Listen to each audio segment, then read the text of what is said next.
नमस्कार साथियों, मैं नागेश कुमार पांडे, प्रवक्ता DED RSVI संस्थान लखनऊ। साथियों, आज के विषय चर्चा का हमारा जो बिंदु है वह है फोर्थ सेमेस्टर की टीचिंग ऑफ मैथमेटिक्स की यूनिट 7 बीजगणित शिक्षण।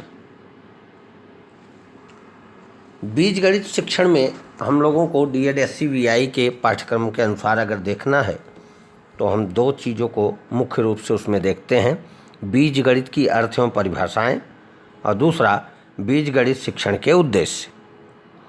तो जरा हम बीजगणित के अर्थ की तरफ चलें।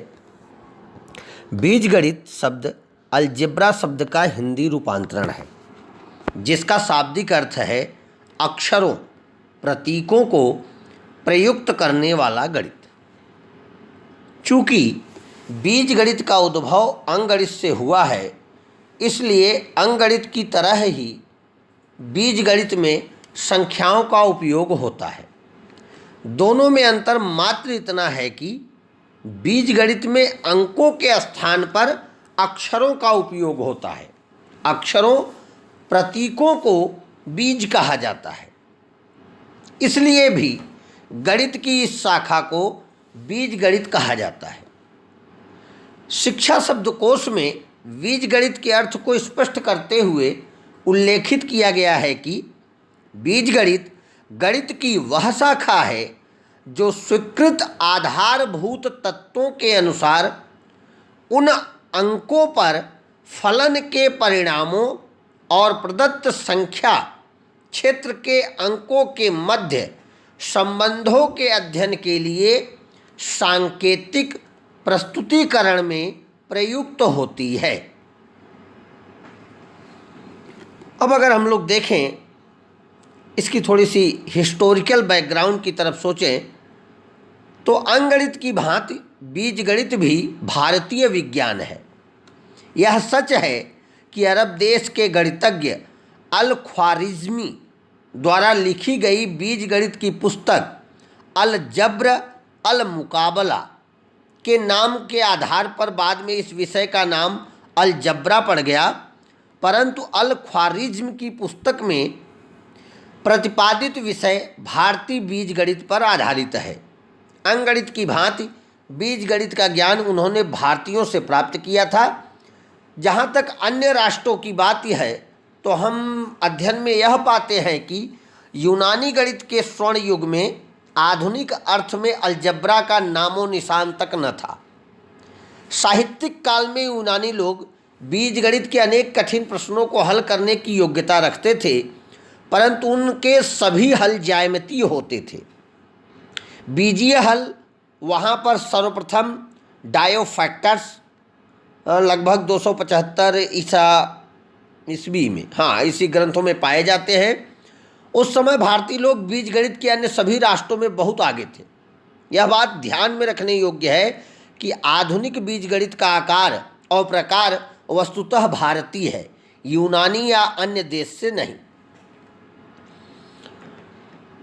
इस संबंध में ब्रह्मगुप्त 6वीं शताब्दी का निम्नलिखित कथन उल्लेखित दिखता है कि धन और ऋण का गुणनफल ऋण, दो ऋणों का गुणनफल धन तथा धन और धन का गुणनफल धन होता है।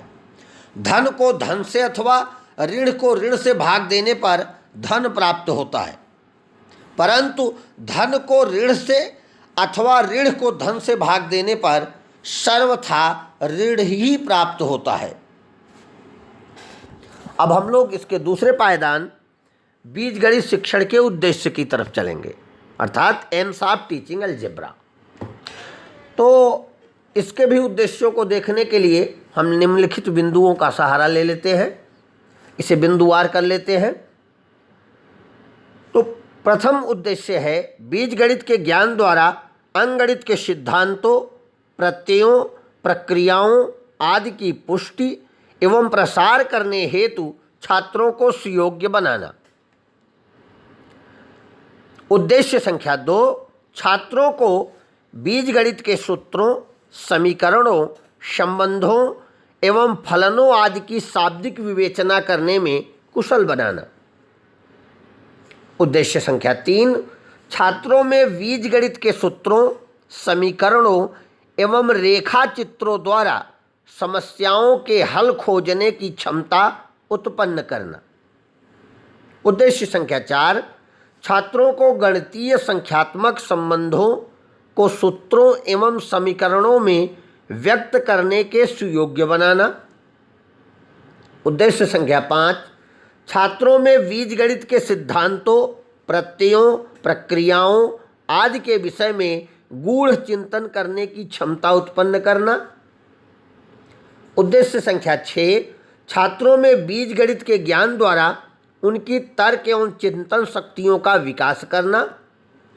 उद्देश्य संख्या 7, अंकगणित में हल न होने वाली समस्याओं को बीजगणित द्वारा हल करने की योग्यता छात्रों में विकसित करना। उद्देश्य संख्या 8, छात्रों को बीजगणितीय सिद्धांतों, प्रत्ययों एवं प्रक्रियाओं का ज्ञान कराकर उनका मानसिक विकास करना। उद्देश्य संख्या 9, छात्रों की बीजगणित में रुचि उत्पन्न करना। उद्देश्य संख्या 10, छात्रों में गणना संबंधी दक्षता उत्पन्न करके बीजगणित के उच्च अध्ययन हेतु प्रेरित करना। तो आज हम लोगों ने मुख्य रूप से बीजगणित के अर्थ, उसकी 1-2 परिभाषाएं और बीजगणित शिक्षण के उद्देश्यों की चर्चा की। यह चर्चा आपको कैसी लगी? अवश्य हमें लाइक, कमेंट या शेयर करके यह सूचित करने की कृपा करें। अगर आपने चैनल को सब्सक्राइब नहीं किया है तो अवश्य उसे सब्सक्राइब करें एवं लोगों को सब्सक्राइब करने हेतु प्रेरित करें। धन्यवाद।